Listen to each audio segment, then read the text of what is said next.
Hi everyone. So tonight we're actually doing two parts for session 3. We did a lot of practice standard around CHCLEG001, and because this is the last session, I wanted to make sure that I had covered for you some of these PowerPoints as well. So let me just pop myself in the corner so you know who your trainer is for this part. And well, the class has worked really, really hard tonight, but I'm also mindful that some of the learner guides and also the PowerPoints, which you do have, but they're very valuable for you to be able to work with in your assessment. So I want to make this now assessment specific part. We did the practice standards in class tonight, all the skills, the legal and ethical framework. We looked at that from the worker's perspective, and then we opened up how can we help our learners.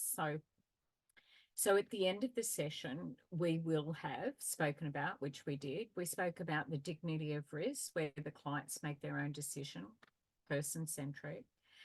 The personal value. So, I guess a dignity of risk would be it's unhealthy for you to smoke, but you absolutely have the right to smoke. Personal values and ethics. Do we have a dilemma there? We can come in with our own bias or our unconscious bias where we're not aware of that in ourselves. The ethical dilemma, gosh, if I'm there as a worker, will this make it harder for them? However, we also talked about what are the overarching requirements, which is the legal legislative acts that you must follow. Some great questions came out of our class in our first part of this, and those questions sat around things like which legislation. So we talked about privacy and confidentiality.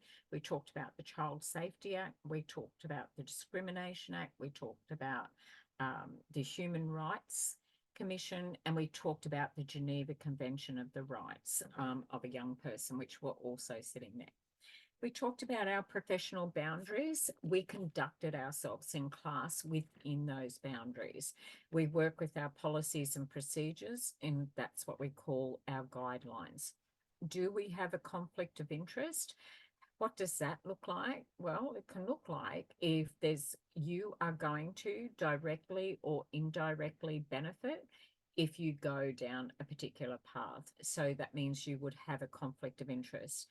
In a lot of community sector roles, it can be something simple like, oh, I'm going to buy a ticket in the raffle, but staff in a charity don't buy tickets in raffle. It's written into a lot of employment agreements. It's a legal requirement.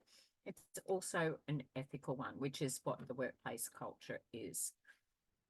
We spoke about conflict of interest. We spoke about child protection and mandatory reporting. So we would at the very least, be talking about something that's an incident of concern and flagging that with our line manager. You would follow your own guidelines, policies and procedures, and the scope of your role, which says what you can do and what's required of you to do in your employment contract, which is a legal agreement. So we talk about duty of risk, the rights to take risks when engaging in life experience, the right to fail in taking these. Okay, you might, as a worker, see that, gosh, if they go down that path, it's not going to go well. However, we can walk beside our clients. So you will work with victims and offenders.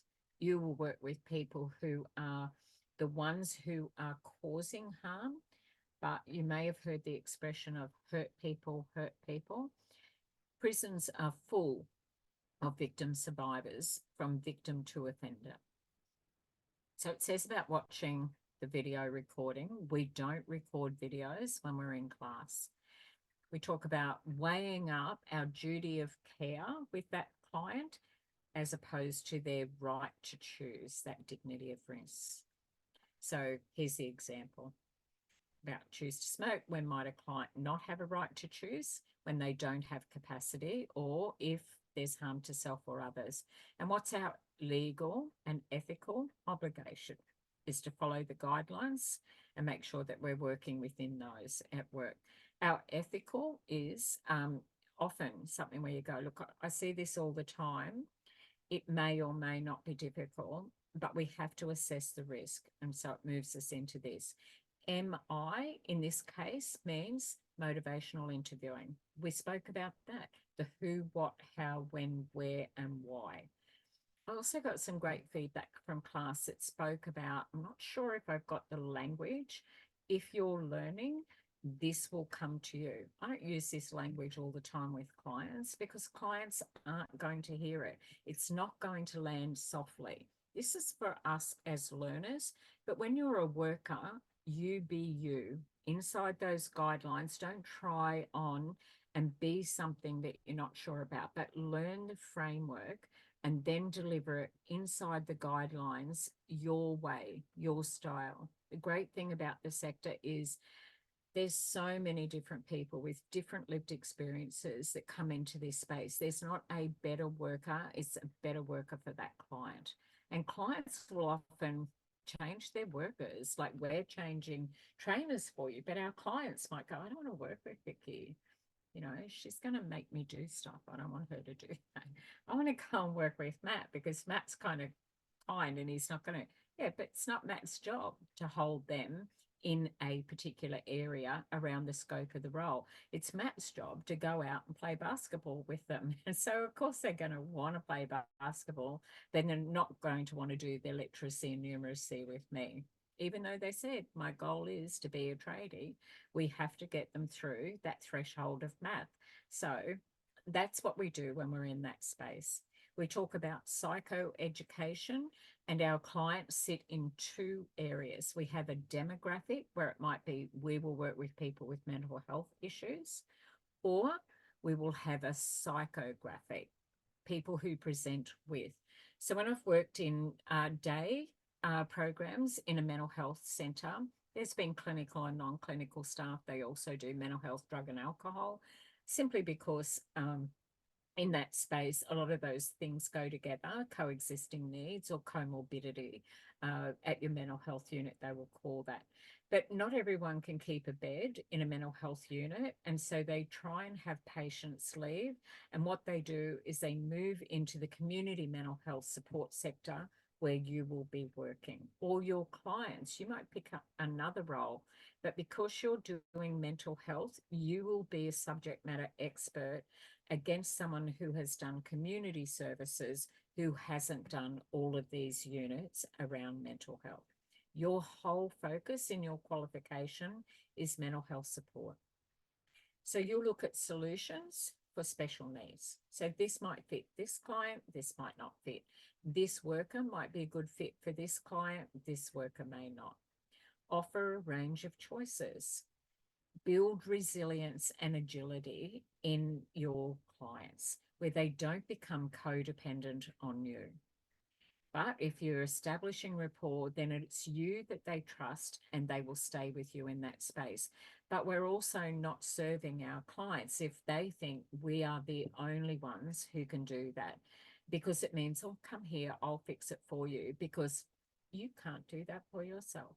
Whereas that's not accurate. So it has to be strength-based, reach an agreement, document the client's decision. And we spoke about the legal requirements with your file notes, not storytelling, not narrative. Give it context. What I heard, what I saw, what they stated. Remember that your file notes can be subpoenaed and used as a health record. If something happens, they'll want to do an investigation and they'll say, well, they were going to XYZ organisation and gosh, their worker was Bad Betty. And so where's Bad Betty? Oh, Bad Betty doesn't work here anymore, but they will subpoena Bad Betty's files. Okay. So personal values and attitudes. Everyone is entitled to their values and attitudes. As a worker, absolutely not. You park that outside that space.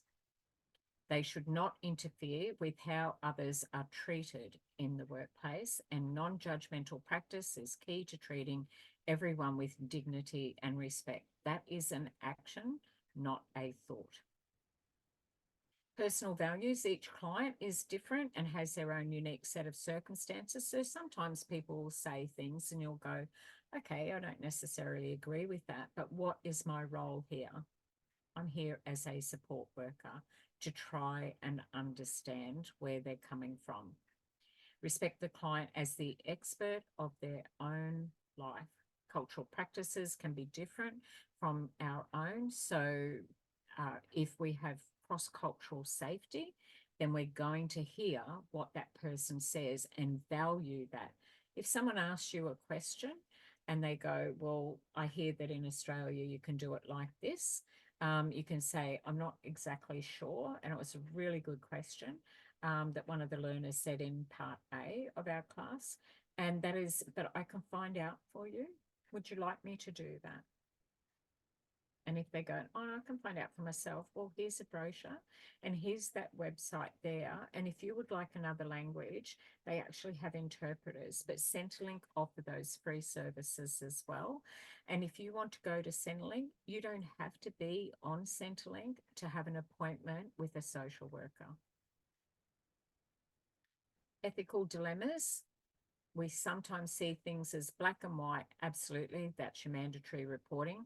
But there's a grey area. And are we working in the grey area, in the ethical, or are we working in the legal? And this is where you'll have that, ooh, if I do this, it's that. But what does your policy and procedure say? And what does the law say? They outweigh everything.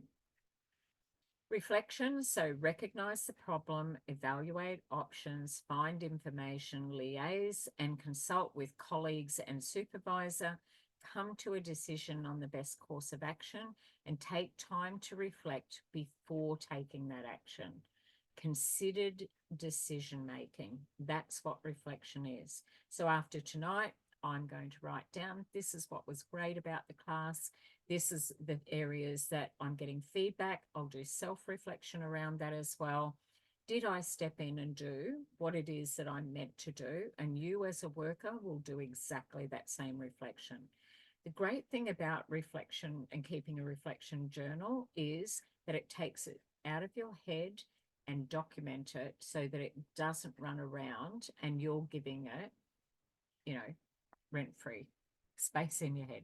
You don't want to do that. So we did some brainstorming and I popped you into a role play where we had to think about what it was from the client perspective, peer, and in the workplace.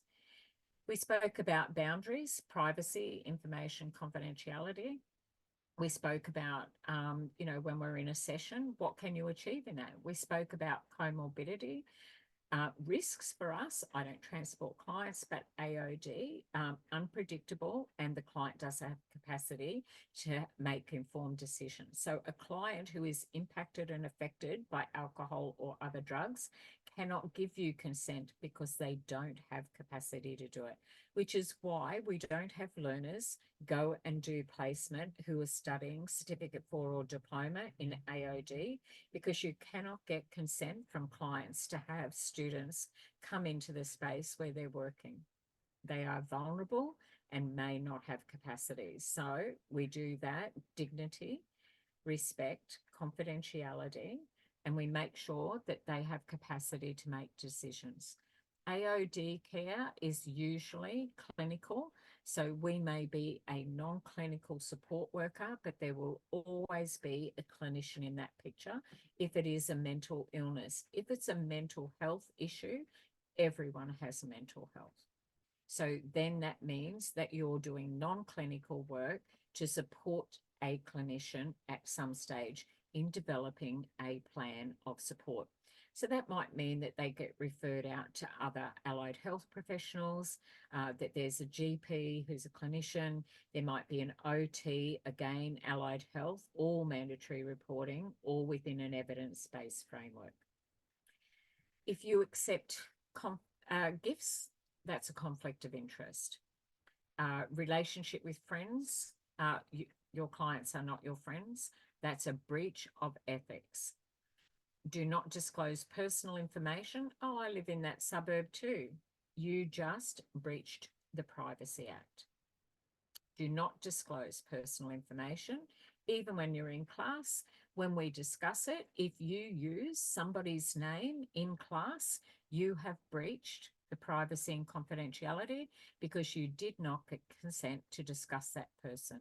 As a worker, that would go to your reputational damage. Be clear on your job role and your responsibilities. Self-disclosure, peer and lived experience, highly valid, but make sure that you're safe if you've got a lived experience. Know yourself on how to care. Self-care, professional debriefing versus social debriefing. Social debriefing is unpack. I just want to talk to my peers.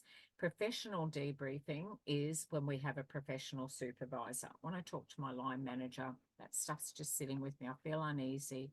I just think that there's something else going on there. I want to make sure that I've got the right strategy around it. So we're going to run it past somebody else. We talk about child abuse, what is harmful. The World Health Organization defines what child abuse is and neglect. Physical, emotional, sexual, negligent, commercial or other exploitation can happen in the workplace, resulting in actual or potential harm to that young person's health, survival, development, or dignity in the context of a relationship of responsibility, trust, or power. That is the definition of abuse. So that if we've got a victim survivor of domestic family violence who has PTSD and they bring their friends over and they're continually staying in a heightened state and their children overhear those conversations consistently and they tell a teacher or somebody about it, that parent is abusing the child. They are re-traumatizing that child and trauma bonding them by having an adult conversation in front of a child.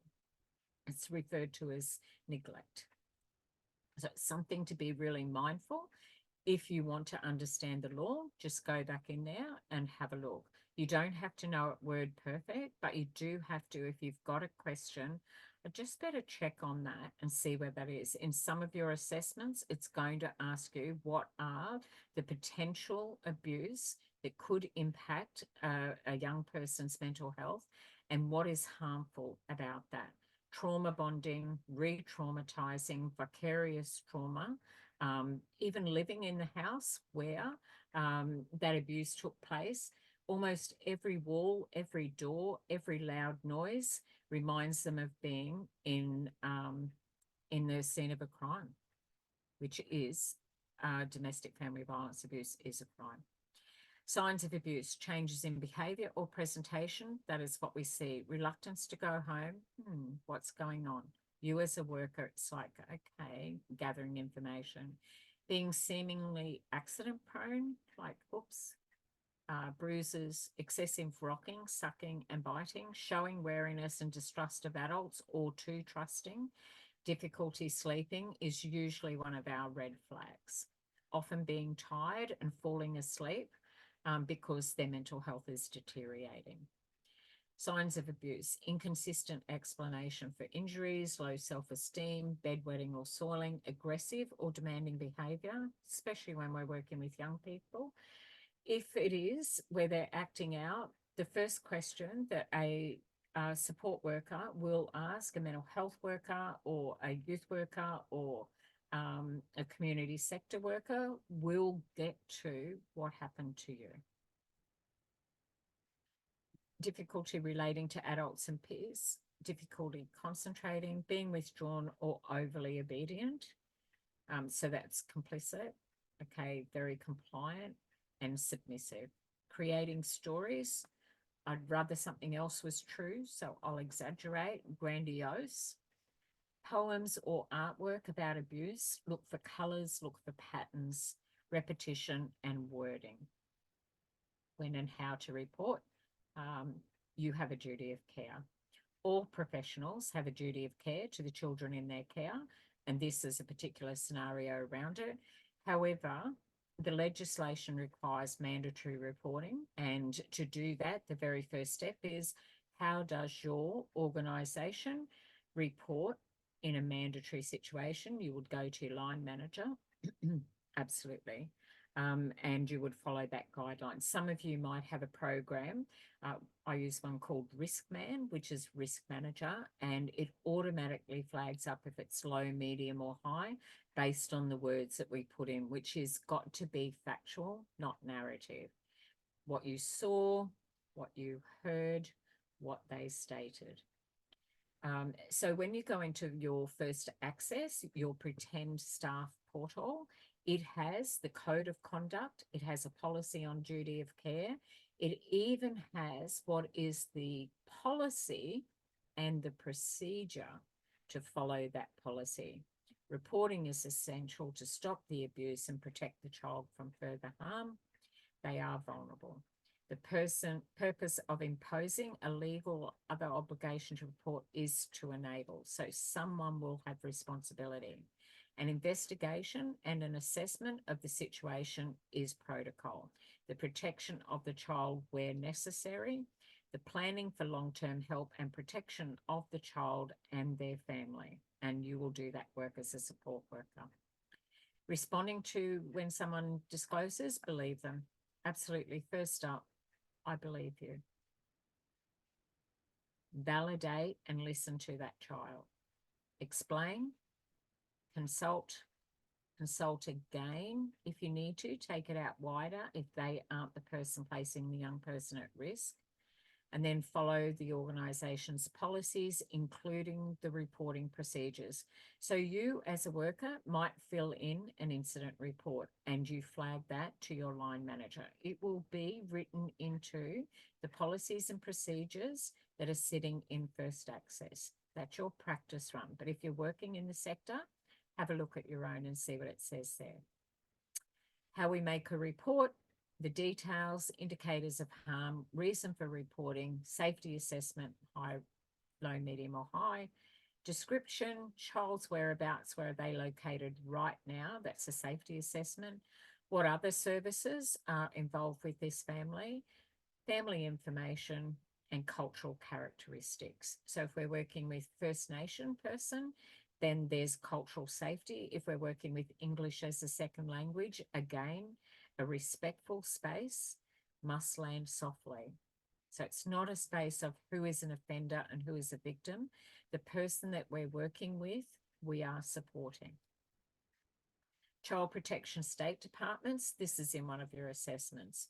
What is relevant? You will be asked to put all of them, but then you can speak to. So mine would be around Queensland Department of Children, Youth Justice and Multicultural Affairs. Now they have added in senior and disability in that. So, so that would be who I would contact, the phone number being there. But you've got your local offices as well. You can get information. Know your boundaries. Inform your supervisor if you suspect. If your gut says something's not quite right, run it past your supervisor. I don't know. I can't put my finger on it. I just wanted to unpack it with you. Okay? Oh, tell me about it. If they want the facts. Why do you think it's still sitting there? I don't know. There's just, I feel as if there's something else. What would you like to do about it? This is how we work together in that space. Do not carry out any work or use any equipment outside of your skills and knowledge. So that is your legal requirement. So, and we were lucky tonight. Sib popped in and Sib does an admin task around mental health, but she's not doing a diagnosis. She's saying that the client is filling that in. That is their interpretation of that. It is not an evidence-based document. It's an intake assessment tool to decide if we can manage that in-house, non-clinically, or we need to refer them out to a clinician. Specialist training and qualifications are required, so we refer. Whenever you are confronted with something you are unfamiliar with or unsure of, you must seek appropriate support. Oh, so you've thought that, but you didn't act on it. No, I wish I had now. Okay, better to report, better to ask than find out later that you could have been in that space of prevention. And that's the end of our part B. So we covered everything. I didn't use PowerPoint slides because I know my content, but sometimes these PowerPoints are really good for you to go back and revisit. Not every learner is a learner that learns from just hearing, and our classes are a lot of audio learning resources, conversations. But for other people, they are visual learners. And then, of course, there's tactile or kinesthetic. And so some people write notes as they're working. And that's where the PowerPoints become valuable for you, because you now have those in your portal. So we had some great questions tonight, and I just want to thank you for that. A great class is where people collaborate to strengthen their knowledge and their skills and work in that peer support space. And we definitely had that tonight. So I want to thank you for having me as your trainer for tonight, and I look forward to working with you again.